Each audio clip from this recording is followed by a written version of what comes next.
Hello, comrades, or привет. It's hello in Russia. At least you knew something new from my session. So my name is Andrey. I'm working at Touch Instinct. I'm actually the CEO and the founder of this company. We are doing some mobile stuff. We are a mobile outsourcing company. We are located in Russia. And all we do using the Xamarin. We have a lot of experience, but I will tell a bit later about this. So it's the morning. It's the time for the exercises. I just love asking this question.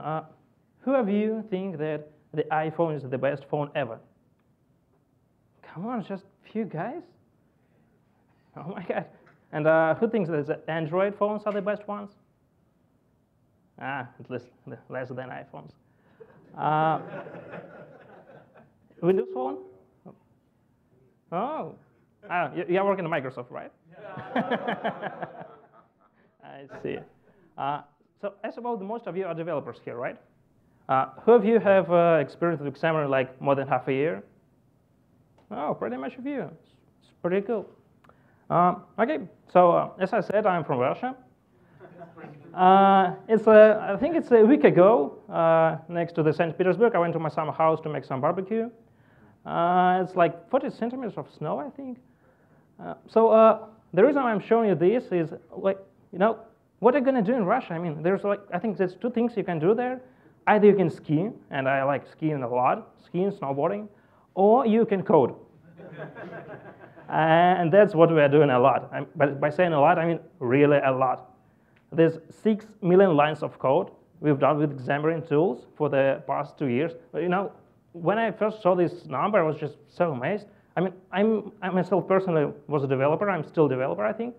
And like I've done maybe 100,000 lines of code in my life, but that's a lot. So yeah, we are doing some mobile apps. Most of our apps has some custom and pretty complex UI. It's pretty fun actually working in a mobile outsourcing company. I mean, you're facing so many funny stories, like clients going to you and asking some crazy stuff. So yeah, we have 2.5 years experience with Xamarin. I started working with Xamarin when there was no actual Xamarin at all.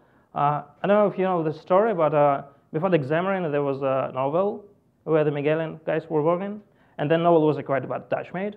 And then TouchMate said that they're gonna close the whole division with the Monotouch team. And that's when we were already working for half a year. And we already were using the Monotouch and Android and Sulfur State. It was a little bit scary moment, but then they founded Xamarin, and it was great. So it really was great. So that's some of the things we've done. That's Sooner. It's a wheel-based to-do application. It has completely custom UI. It's a wheel where you can drag a plus sign to any of the segments, and that means that you are creating a task. It's like Wheel of Fortune, So yeah, it's complete. It's done using the UI views of the iOS. It's not like Cocos 2D or whatever. The second thing is we've done with a very complex UI, the Coin Keeper. It's a personal finance manager. It has also a very nice idea of creating an expense by dragging the coin from the hole to another hole. And this one we've done for iOS and for Android. And there's like some synchronization. So there's truly some cross-platform experience. I mean, like 30 or 40% of the code is shared between the platforms. So yeah, we do some pretty complex stuff. Oops, sorry. And that's the reason why I'm here. I think maybe half a year ago, the Xamarin contacted us. They said that, guys, you are doing such great things using our tools. Could you please help us with some stuff? And that stuff was the components. We started doing with a few, then I did some more. And right now we're doing a lot of stuff for the Xamarin. A lot of stuff will be coming this year. So it's just a great cooperation. I just wanted to say thanks to the Xamarin guys. Yeah, thank you. Thank you for helping me. So actually, Xamarin is really, really great company. I mean, I've seen this company from its beginning, even before the beginning. And when we started using the monotouch, there was like nothing. There was like monotouch, the package itself, and that's it. No documentation, no good website, even this was nothing. And what do you have now? The Xamarin Studio, Xamarin Components, all this stuff. It's amazing. All this done was just in a few years. I mean, so fast. It's really cool. So talking about the Xamarin Components, I don't know if you participated in this session on James Clancy yesterday. He was talking more about the components, so I won't be going deeply about what you have on the components side. But just in short, it's a nice and easy way to simplify and speed up your development. So it's a pretty obvious idea that you have some stuff that you can reuse and just cut your costs on not doing it again.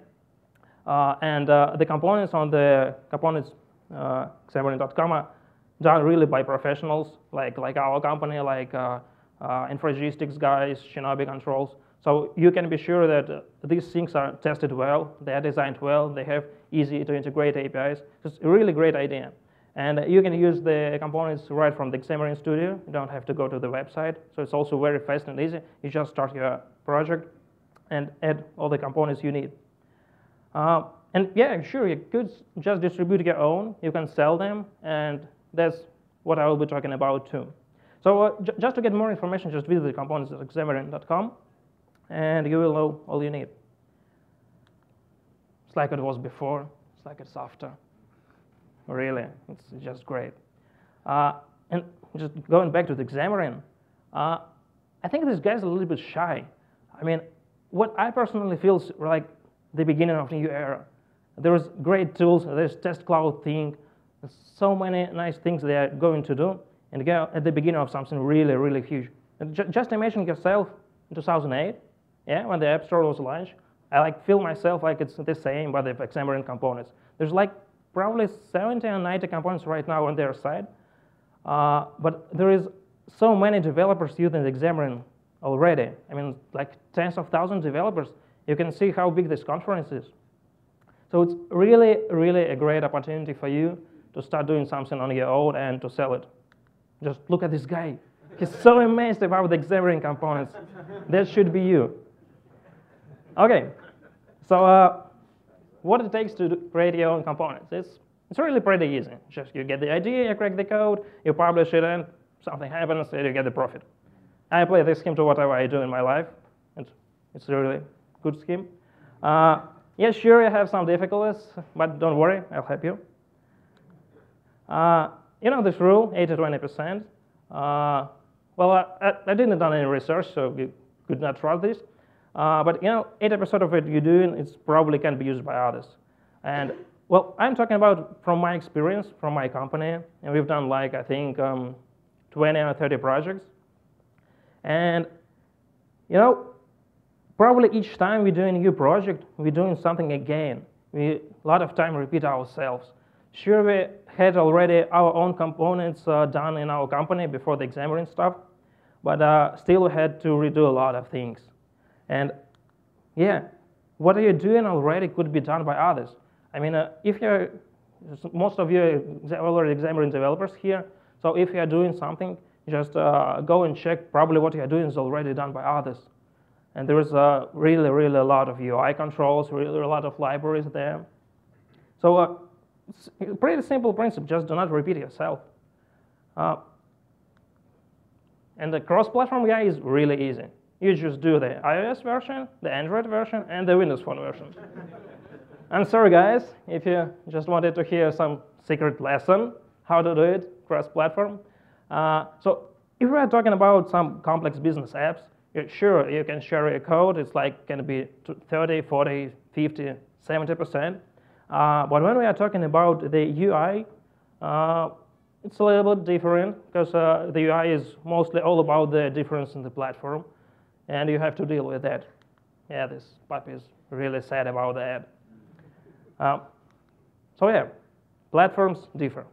They have different basics. They have different architecture. They have different UI guidelines, rendering models, different devices, screen sizes, densities, whatever. So and I think that's for good reason. I mean, there is a choice. You can choose between the iOS, iPhones, between Androids, The choice is great. And well, you know, in the web times, I prefer to call the web times because now it's like mobile times. It was this nice idea, like you can use HTML and CSS and JavaScript and everything works fine everywhere. I don't know if someone of you built some complex web apps. It's like probably 80% of this it works, but 20% brings us so much pain. And I don't know, do you know it's Internet Explorer 6? It's a nightmare. I still feel pain in my ass. Oh my God. So there always will be some different platforms. And here's just an example. That's an app called Evernote. By the way, it's also from Russia. So on the left side is an iPhone version of that app, and on the right side is Android version. It seems pretty the same, but there are a lot of small differences in the small, tiny UI controls. Like the whole Android theme is more flat and all this, etc. So if you apply some principles from one platform to another, it looks strange. People just won't understand it. They just will say that your app is really bad. So if you're doing something great, and if you're going to do the Xamarin Components, you have to do it great, because all the Xamarin does good, and you just can't publish some middle stuff. So you have to pay a lot of attention to these details. So yeah, the first advice is definitely adopt your UI for each platform. That's obligatory. The second obvious advice would be just make simple APIs. I will show you an example. But the more simple API you do, more easy it would be for developers to integrate your component in your app. Simple doesn't mean there won't be opportunities to just to extend your component, but it should be really simple. Let me just show you. Here's a lock screen, the component we've done for Xamarin. It's a component that allows you to lock your app.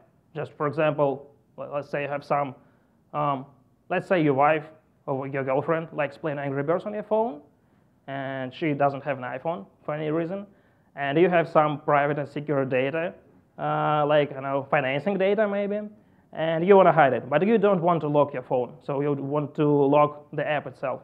So this component helps you to do that. And here's the video how it works. You just set the passcode. You just hide your app, open up again, and it asks for the passcode. It's like nice red dots when it's wrong. And it's okay, it's okay. So this is the API for the lock screen. That's for the iPhone version. So I have to add just 2 lines to embed it into your app. So you just go to the app delegate and add locker activate to finish launching and did enter background. That's all. That's all you need. That's just simple. So when I talk about making simple APIs, that's it. The less you need to do, the more change the developers will like the component you've done, and they will buy it. And even for the Android version, it's much more easier. You just have to replace the parent class for your activities with a passcode protected activity. It's just the way how you can just set or disable the passcode. But if this API would be on that level, we personally wouldn't use it. And by the way, when we do some new components for Xamarin, first of all, we are looking at them from perspective of using ourselves. And that's what definitely should you do. By the way, it's a great idea. I mean, if you need an idea to what component to do, just write an app. I mean, write an app, go to the component store, see what's there, what's not there, and go for it. So talking about customization, for example, for the lock screen, we do really need to customize the background, the appearance of the app. We need to customize the way the passcode validation goes.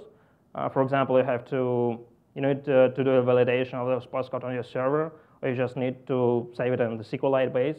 But just don't worry, it's when you use default passcode settings, it's saved in iPhone settings, but it's encrypted.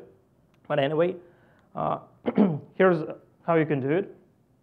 I just create your own settings class, derive it from the file settings, and set the passcode validator. And the passcode validator class should be as derived from some default validator, and it has some methods, so it's pretty simple. And that's how you can customize the logger. And you might notice it's a little bit strange way to do it. I mean, you create your own class by deriving the logger generic class. And the reason we've done it this way is because of that. The Android is, each time we do something for iOS, it's just easy. I mean, we do some components, some UI views, create an app, and it works, it's responsive, and that's it, no fun. With Android, things a little bit different. So why we've done this thing with generics is there is very simple thing.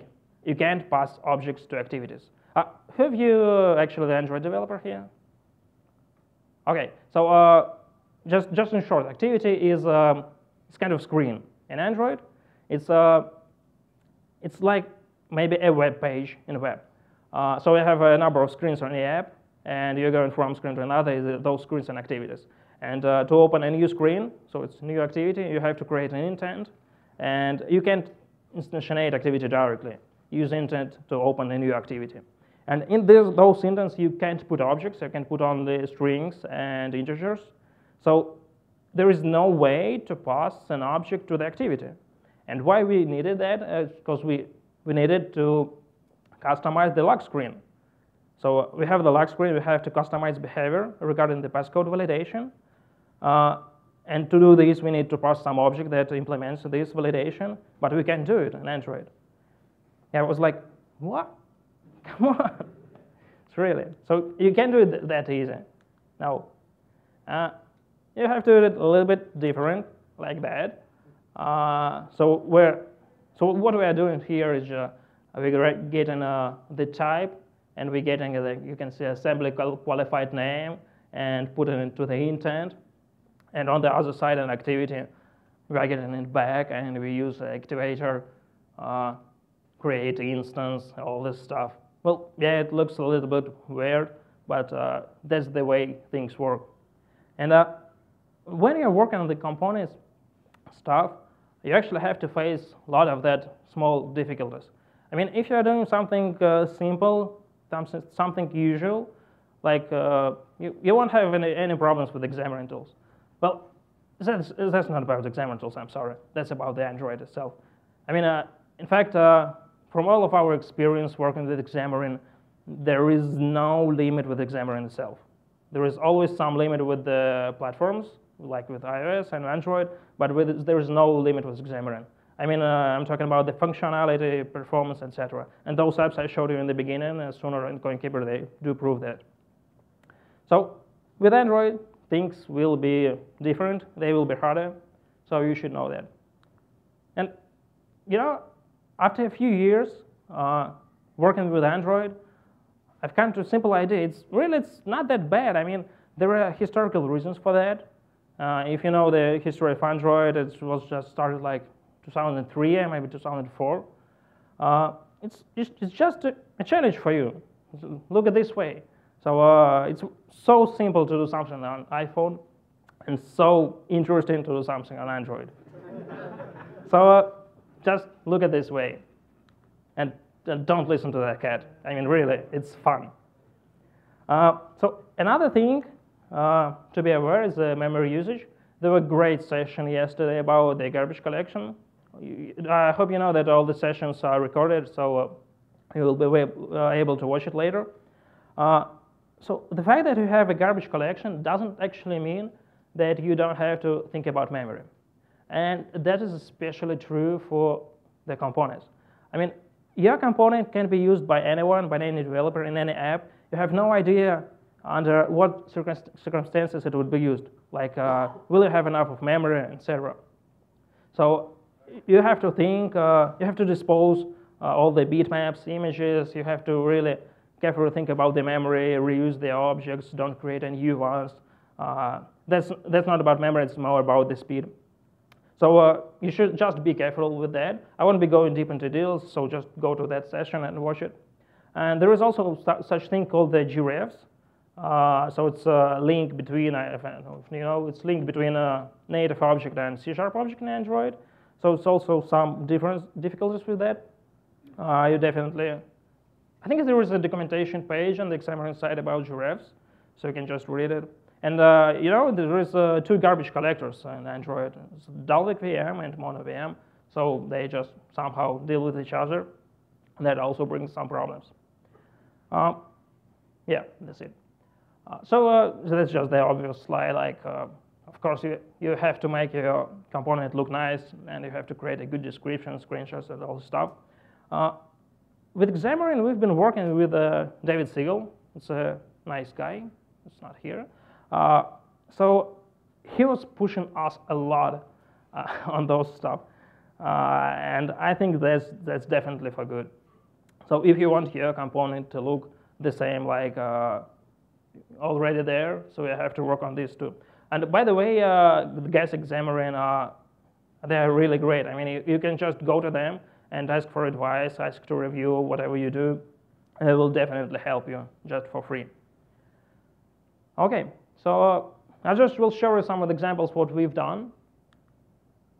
Probably you've seen that because it's part of the mini hacks. It's a radial progress view, so it also has pretty simple API, and that's available for iOS and for Android. There's a range slider. I have no idea why Apple didn't do that, but it's a really simple idea. It's pretty usable. That's a nice thing. That's a tip of the day component. So it's a pretty usual thing when I have to show some tips at the beginning of your app. I would say it's probably that's not a good practice to do that. I mean, just your app should be so simple and so easy to use that actually you don't have to use those tips. But it's not always possible to do that. I mean, if you have some complex business app, it's really, really huge, you still have to do some sort of those things. So the tip of the day also has a very, very easy API to use. It's some fancy stuff, flip numbers. I have no idea what Xamarin asks for it, but I know it looks nice. Here's a bar chart. It's not that complex like the stuff Introgistics or Shinobi does. But still, if you just need some simple bar chart, by the way, it's free because the Introgistics stuff costs pretty much. So yeah, it's pretty simple, and we've used it in our apps too. This one is called HTML Help Presenter, I think. It's about getting a complex help inside your app. It might be not only help. This might be some other content. So all you have to do is just prepare an HTML content that has some hierarchy, and just give it to this component, and it does all this stuff. It allows to navigate, to search, show articles inside, etc. So yeah, right now we're working on lots of stuff. We're working on components. We are working on themes. Do you know what these EVOLVE themes? They really look very, very nice, but inside they, well, I would say those guys are pretty good at UI design, but a little bit not good at coding. So that's how we help them. I would personally love to do a lot of UI customization for those components we have, because if your component can't be customized, it would be hard to embed it in your existing apps. I mean, if you have some design already, and it doesn't fit the design of the component itself, so there is no way for it. And definitely we will do whatever you would request us. So if you have any idea, if you just wanted to share some thoughts about the components, feel free either to email me, or you can visit the components.xamarin.com. There is a link there which leads to the user voice site where you can vote for the best of components. So yeah, that's it. I wasn't going highly deeply in the details how it's going to implement because, first of all, I will need like many hours to do that, and the second is, well, anyway you will face with that, anyway you will have to deal with it. So if you will have questions, you just can freely email me. I would love to help you. And yeah, I think that's it. So if you have any questions, yeah. Can you show the scrolling wheel component? Yeah. Do you have it on your machine? You can show a demo of it? Well, I think I don't have it right now, unfortunately. Okay, all right. I'd like to see it next. Yeah. How do you deal with the multiple screen sizes between iPhone to iPad and different resolutions on Android? Well, differently. I mean, there are some approaches for iOS. It's no different from the native development. It's just the same.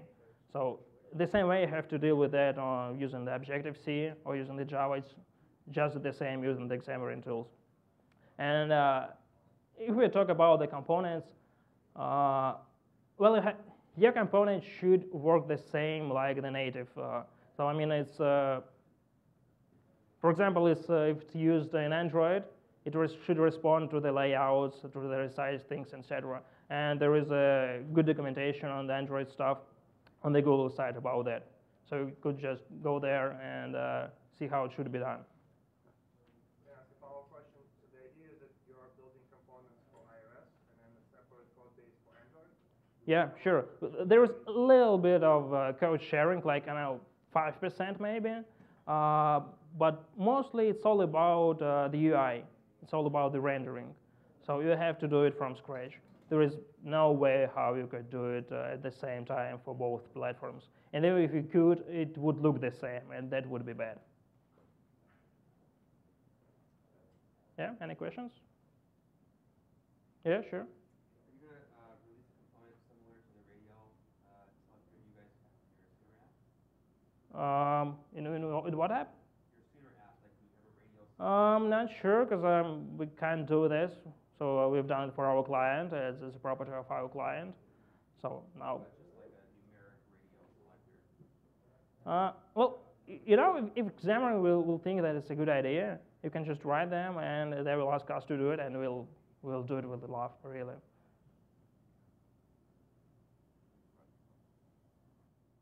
Okay, thank you.